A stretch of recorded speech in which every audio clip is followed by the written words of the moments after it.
My daughter Melissa texted me at 6:15. Dad, small change of plans.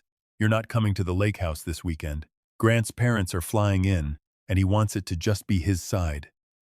The next morning, I called my lawyer, and by Friday afternoon, the deed to that lake house had a different name on it entirely. When Melissa and her husband pulled into the driveway that Sunday night with a trunk full of groceries for a family dinner that was never going to happen, there was already a moving truck parked out front, and none of it belonged to them anymore. Before I get into how I calmly took apart my own daughter's entitlement in exactly 9 days, let me know where you're tuning in from tonight. And if you've ever had a son or daughter treat your generosity like it was owed to them, hit that subscribe button, because you already know exactly how this story is going to end. My name is Walter Grayson. I'm 68 years old, and I spent 36 years running an HVAC and mechanical contracting company out of Columbus, Ohio. I built that company out of a single used van and a toolbox I still have hanging in my garage. I sold it 4 years ago for enough money to never have to think about a bill again for the rest of my life. And enough money, I thought, to finally give my daughter the kind of soft landing I never had growing up. It was a Thursday evening in early spring. I remember because the maples on my street had just started budding, and I was out on the back patio of my house, the same house I'd lived in since Melissa was 6 years old, grilling a single chicken breast for myself and half listening to a ball game on the radio. My wife Carol had been gone for 2 years by then. Ovarian cancer. Fast, quiet, and merciless, the way it so often is. The house had gone from a place full of noise and burnt toast and arguments about curfews to a place where I sometimes went 4 or 5 hours without hearing my own voice out loud. The lake house was the one thing I had left that still felt like Carol. It sat on 11 acres on the shore of a small private lake 2 hours north of the city, in a town called Kinsley Hollow. Carol and I bought that property when Melissa was in middle school, back when it was nothing but a falling-down cabin and a dock that leaned about 10 degrees to the left. We rebuilt it plank by plank, mostly with my own hands and the hands of men who worked for me over almost 15 years. It became the place where Melissa learned to water ski. It's where Carol and I renewed our vows on our 25th anniversary, standing barefoot on that same crooked dock, freshly rebuilt by then, with maybe 30 people watching. When Carol passed, I put the deed into a living trust with one condition attached to it. The lake house would eventually belong to Melissa, free and clear, the day she turned 40, as a kind of final gift from both of us. Until then, it was mine, and she and her family were welcome to use it whenever they wanted, which they did, constantly, especially in the last 2 years since Carol died, because Melissa knew exactly how much that place meant to her mother, and I think some small part of her also knew exactly how much leverage that gave her over me. My phone buzzed against the patio table right as I was flipping the chicken. I figured it was Melissa confirming what time I'd be up at the lake house that weekend, since I'd already told her I was planning to spend 3 days up there alone, doing some long overdue work on the boathouse roof before summer really set in. Instead, the message that lit up my screen made my stomach drop straight through the concrete slab beneath my feet. Dad, small change of plans, you're not coming to the lake house this weekend. Grant's parents are flying in from Arizona and he really wants it to just be his side of the family this time. Hope that's okay, we'll do something with you soon. Love you. I read it 4 times. I actually turned the grill off, walked inside, and sat down at the kitchen table before I read it a 5th time, because I genuinely thought there had to be some context missing, some piece of the conversation that would make this make sense. Grant is my son-in-law. He's 36 years old, works in what he vaguely calls wealth strategy, and has never, in the 8 years he's been married to my daughter, held a job for longer than 2 years at a stretch. I liked him fine when they first got together. I'll admit that. He was charming in the easy way that men who've never really had to work for anything are charming. But somewhere in the last 3 or 4 years, ever since his own parents retired down to Scottsdale and started talking openly about their retirement accounts at every family gathering, Grant had developed a very particular kind of confidence around my money, and by extension, around my lake house. I picked up the phone and called Melissa directly. It rang twice and went straight to voicemail, which told me everything I needed to know, because my daughter has never in her life let a call from me go to voicemail without a reason. I called again. This time, someone picked up, but it wasn't Melissa. Hey, Walter. It was Grant. Not Dad. Not Walter, sir. Just Walter, said with the casual ease of a man discussing dinner reservations he had every right to change. I kept my voice level. 40 years of standing on job sites arguing with subcontractors who wanted to cut corners on ductwork teaches you how to sound calm, even when your blood is somewhere around 200 degrees. Put Melissa on the phone, Grant. She's actually getting the guest rooms ready right now. My parents land tomorrow afternoon, he said, and I could hear the particular smugness in it, the tone of a man who has already decided he's won an argument nobody else knew was happening. Look, Walter, I know this is short notice, but my mom and dad have never really gotten to experience the lake house the way you guys do every summer. And honestly, with everything going on with my dad's knee surgery recovery, we thought it'd be good for them to have a real relaxing week up there. Just my side this time, you understand. That's a house I built with my own hands for my wife, I said quietly. You understand that? Right, totally, he said, in the tone people use when they are not actually listening to a single word you're saying. But I mean, Melissa's basically going to own it in a couple years anyway, right? So it's really more her place than anybody's at this point. We just figured, you've had so many summers up there already. It's really our turn to make some memories with my folks while they're still able to travel and everything. I sat with that sentence for a moment. It's really our turn.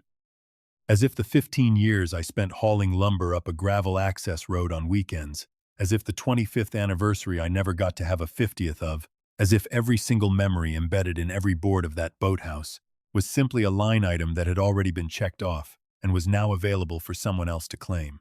And where exactly am I supposed to be this weekend, Grant? Since I'd already planned 3 days up there myself. He actually laughed, a short, dismissive little laugh. I mean, you've got the house in Columbus, right? It's not like you don't have somewhere to go. Honestly, Walter, at your age, that long drive up to the lake and back probably isn't the easiest thing anyway. My parents actually need this trip. You're all set either way. At your age, I let those 3 words sit in my chest for exactly as long as it took me to realize I was not going to give him the satisfaction of hearing my voice crack, one way or the other. Tell Melissa, I said, have a good weekend. I said, and I ended the call before he could say another word. I sat at that kitchen table for a long time after that, the chicken going cold on the counter, the radio still murmuring through the screen door from the patio. I thought about calling my daughter back and demanding an explanation, screaming into the phone the way I imagine a lot of fathers would have in that moment. But I've buried a wife. I've built a company from a single van into 90 employees, and if there's one thing 4 decades in construction teaches you, it's that when you find rot in a foundation, you don't scream at the wood. You get quiet. You get precise. You figure out exactly how deep the damage goes, and then you cut it out clean. I got up, walked down the hall to the study that used to be Melissa's childhood bedroom, and turned on the desk lamp. I pulled out the folder I kept in the bottom drawer of the filing cabinet, the one labeled Grayson Family Trust, and I started reading through every single word of that trust document for the first time in almost 2 years. Here's something Grant clearly did not understand, and honestly, something I don't think Melissa fully understood either, because I had never explained it to her in detail out of simple tact. The trust that held the lake house was fully revocable. I had structured it that way deliberately when Carol and I first set it up, on the advice of a very good estate attorney, precisely because life has a habit of throwing things at you that you cannot see coming, and Carol and I both agreed we wanted flexibility, not a locked box, in case circumstances ever changed. The lake house was not Melissa's yet. It was not even close to being Melissa's yet. It was mine, in every legal sense that mattered, right up until the exact moment I chose to sign it over. I picked up the phone and called a man named Arthur Kowalski, who had handled every piece of legal work for my company and my family for over 20 years. It was almost 9 at night, but Arthur and I had been through enough together, including the messy dissolution of my own company sale, that he picked up on the second ring. Walter, it's late. Everything all right? I need to talk to you about the Lake House Trust first thing tomorrow morning. I want to know exactly what my options are for revoking it. There was a pause on the line. The kind of pause a good lawyer gives you when he's deciding whether to ask why before he answers the actual question. You're serious. Completely serious, Arthur. And I want to know how fast we can move on it. The next morning I was in his office by 8:15, and by 8:45, Arthur had confirmed exactly what I already suspected. As sole trustee and sole living grantor of a fully revocable trust, I had complete and total authority to dissolve it, remove any asset from it, retitle the property, or sell it outright, with no signature or permission required from Melissa, Grant, or anyone else on this earth. The only person who could have stopped me was Carol, and Carol had been gone for 2 years. "Walter, before we do anything," Arthur said, leaning back in his chair, "I want to make sure this is really where your head's at, and not just where your temper is at this morning." I appreciated that about Arthur. He'd known me long enough to ask the question directly instead of just billing me for the hour and doing whatever I said. So I told him the whole story, start to finish, the text message, the phone call, Grant's little laugh, the phrase "at your age" hanging in my kitchen like smoke that wouldn't clear. Arthur was quiet for a moment. Then he said something I've thought about every day since. "Walter, I've drafted a lot of trusts for a lot of families over the years. And I'll tell you honestly, the ones that fall apart the worst aren't the ones where somebody's cruel on purpose. They're the ones where somebody just assumes they're entitled to something, long before they've actually earned the right to it. Sounds to me like your son-in-law skipped a few steps." By that Friday afternoon, Arthur had drawn up the paperwork to dissolve the Grayson Family Trust entirely and retitle the Lakehouse directly into my name as sole owner, no conditions attached. I signed it in his office with the same steady hand I used to sign off on multi-million-dollar commercial contracts. Then I did something Arthur hadn't even suggested, something that came to me driving home that afternoon with the windows down and the radio off for once. Just my own thoughts filling the car. I called a realtor I trusted named Denise Okafor, a woman who had helped me offload 3 commercial properties when I sold the company, and I told her I wanted the Lakehouse listed, fully staged and ready to show, by the following Monday. Not because I needed the money. I didn't need a single dollar of it. But because I needed, for my own sake, to know that this decision was permanent, was real, was not something that could be quietly reversed the first time Melissa cried on the phone and asked me to reconsider. Denise found a buyer inside 4 days. A retired orthopedic surgeon and his wife from Cleveland, who took one look at that lake, that dock, that boathouse I'd rebuilt with my own 2 hands, and made a full cash offer within an hour of walking through it. I accepted it that same evening. Closing was scheduled for the following Tuesday. Expedited. All cash. No contingencies. I made one single request of the buyers, which they were more than happy to grant given how quickly I was letting the property go. I asked for one final weekend up there before the closing to collect a few personal items of my late wife's that I hadn't yet moved out. Meanwhile, I told Melissa nothing. Not one word. I drove up to the Lakehouse that Saturday, the same weekend Grant's parents were supposedly experiencing their real relaxing week, and I have to tell you, the visit was quieter and more instructive than any confrontation could have been. Grant's parents seemed like perfectly nice people, honestly. A retired schoolteacher and a man who used to run a small hardware store, nothing like the entitled monsters I might have expected. They were polite to me, a little confused about why I was stopping by, and Melissa herself looked distinctly uncomfortable. Seeing me standing in the driveway of the house, she now clearly considered part hers and part off-limits to me, depending on the week. I told her I'd just come to grab a box of your mother's old photo albums from the hall closet, which was true, and I left within 20 minutes. Grant barely made eye contact with me the entire time. I noticed he'd already hung a framed photo of his own family in the front hallway, right where Carol's watercolor of the lake used to sit. I didn't say a word about it. I simply took my box, thanked his parents for their hospitality, and drove home. The closing happened the following Tuesday morning, quiet and clean, exactly the way I like my business handled. The new owners planned to take possession within the week, and per their own request, they'd hired a company to come in and fully clear out the existing furniture before they moved their own belongings in, since none of it, as they put it kindly, quite matched their taste. I told them to dispose of it however they saw fit. I kept only Carol's photo albums, her watercolor painting of the dock, and the ceremonial cake topper from our anniversary vow renewal. Everything else, the leather sectional Melissa and Grant had picked out 2 summers ago, Grant's golf clubs he kept in the mudroom, an espresso machine I happened to know cost nearly $2,000, all of it, I let go. Melissa found out on the following Sunday evening, exactly 9 days after that first text message lit up my phone on the patio. She and Grant had driven up for a family dinner she'd apparently been planning to smooth things over, groceries in the trunk, an olive branch of sorts, the kind of gesture people make when they've had a full week to feel slightly guilty about a phone call their spouse handled poorly. Instead of pulling into a familiar gravel driveway, they found a moving truck parked out front, and 2 unfamiliar people, the retired surgeon and his wife, standing on the porch discussing paint colors with a contractor. My phone rang at 7:52 that evening. I was sitting in my own kitchen in Columbus, having just finished a quiet dinner alone, when Melissa's name lit up the screen for the first time in 9 days. Dad, what is going on? Her voice was already cracking, already halfway to hysterical. There are strangers at the lakehouse. They're saying they own it. Dad, what did you do? I let a moment of silence pass before I answered. The same kind of silence I'd been handed 9 days earlier through a phone in Grant's condescending hand. I sold it, I said simply. You what? Dad, you can't sell it. It's in the trust. It's supposed to come to me when I turn 40. You can't just... I dissolved the trust, Melissa. It was fully revocable. It was always fully revocable. I made sure of that 15 years ago. Ever happened. Nut. Something like whatever happened. Dad, this is insane. You can't just take away something you already promised us. I could hear Grant's voice in the background, tight and panicked, asking her something I couldn't quite make out. I heard her repeat my words back to him, heard his voice rise several notes higher than the confident register he'd used on the phone with me 9 days earlier. I didn't take away anything that belonged to you, Melissa, I said. It belonged to me. It has always belonged to me. I simply chose, for the first time in a long while, to make a decision about my own property without checking whether it was convenient for your husband's family calendar. This is because of the lakehouse thing?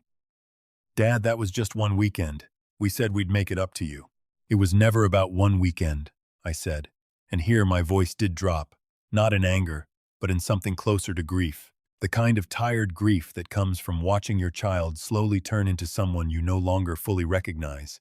It was about the fact that your husband told me, in my own kitchen, over the phone, that at my age, I should be grateful for whatever scraps of my own life you two decided to leave me. It was about the fact that you let him say that, and you didn't call me back once in 9 days to tell him he was wrong. There was a long silence on the other end. I could hear Grant saying something sharp in the background, something about lawyers, something about how this wasn't legal, and I almost laughed, because I have spent 36 years signing contracts more complicated than anything Grant has ever read in his life. Put Grant on the phone, I said. There was some muffled arguing, and then Grant's voice came through. All of that easy confidence completely drained out of it. Walter, look, I don't know what you think you're doing here, but you cannot just steal property that's earmarked for your own daughter. That is completely... There is nothing earmarked, Grant, I said, cutting him off with the same calm precision I'd used to end contract disputes worth more money than that lakehouse was ever worth. There was a document with my name on it as sole owner and sole authority. You should have read it before you decided which of my houses you were entitled to use for the week. This is insane. You're going to have to talk to our attorney about this, he said, though his voice had lost almost all of its earlier certainty. Your attorney is welcome to review a closing document from a title company in Franklin County dated this past Tuesday, I said. The house sold for cash to a retired surgeon from Cleveland, who, as of yesterday, owns every square foot of it, along with whatever furniture was still sitting inside it when the movers finished clearing it out this weekend. You threw away our stuff? His voice cracked in a way that almost, made me feel something close to sympathy. Almost. I let the new owners dispose of whatever didn't suit them, I said. I believe that included a leather sectional, a set of golf clubs, and an espresso machine. I kept your mother-in-law's photo albums. I assumed those mattered more. Melissa was crying by this point, the kind of crying that comes less from grief and more from the sudden vertigo of realizing the ground you'd been standing on was never actually yours to stand on. Dad, please. We didn't mean for it to go this far. We can talk about this. We can fix this. There's nothing to fix, Melissa, I said gently, because underneath everything, she is still my daughter, and some part of that will never fully harden over no matter what happens. I'm not angry at you for wanting your husband's parents to have a nice weekend. I'm telling you plainly that the moment you let him speak to me the way he did, and the moment you let 9 days pass without a single word of apology, you told me exactly where I stood in your life. I simply believed you. I heard Grant say something in the background, something about how I couldn't just do this, how there had to be some kind of legal recourse, how his own father was going to want to speak with a lawyer about this the moment they landed back home. I let him finish. Grant, I said, you told me, in my own kitchen, that at my age, the drive up to the lake probably wasn't the easiest thing for me anymore. You'll be relieved to know I won't be making that drive at all going forward. Neither will you. I ended the call there, the same way he'd ended his conversation with me 9 days earlier, mid-sentence, without ceremony. I set the phone down on my kitchen counter, poured myself 2 fingers of the good bourbon I usually save for holidays, and sat alone in the quiet of my house, the same quiet that had felt so unbearable 2 years ago and now, for the first time in a long time, felt like something closer to peace. Melissa called 4 more times that night. I let every one of them go to voicemail. She texted me the next morning, a long message, parts of it apologetic, parts of it still trying to argue the legal technicalities of a trust she had clearly never bothered to read in full herself. I didn't respond to it that day, or the next. I did eventually call her back, about a week later, once the shouting had drained out of both of us and something quieter had taken its place. I told her I loved her, and that I always would, but that I was done being a convenience that got rearranged whenever her husband's family had a better offer. I told her the door was open whenever she wanted to walk through it without him standing behind her doing the talking. She cried. I let her. I still think about that lake house sometimes, the smell of cedar in the boathouse, the sound of Carol laughing on that crooked old dock the day we said our vows again. But I think, if she were here, she'd tell me I did exactly the right thing. Carol never had much patience for people who mistook kindness for weakness, and she had absolutely no patience at all for anyone who dared to look at me and see nothing left worth respecting. At my age, I still hear those 3 words some nights, right before I fall asleep, and every single time, I smile a little, because Grant was wrong about one thing in particular. At my age, I've still got plenty of fight left in me. He just hadn't earned the right to find that out the easy way. Real love was never in the deed, or the dock, or the furniture. It was in the hands that built it, plank by plank, year after year. What we own can be signed away in an afternoon, but respect has to be earned every single day, at every age. Kindness given freely is a gift. Kindness assumed as a right is what breaks a family. Cherish the people who still show up, and never mistake patience for permission.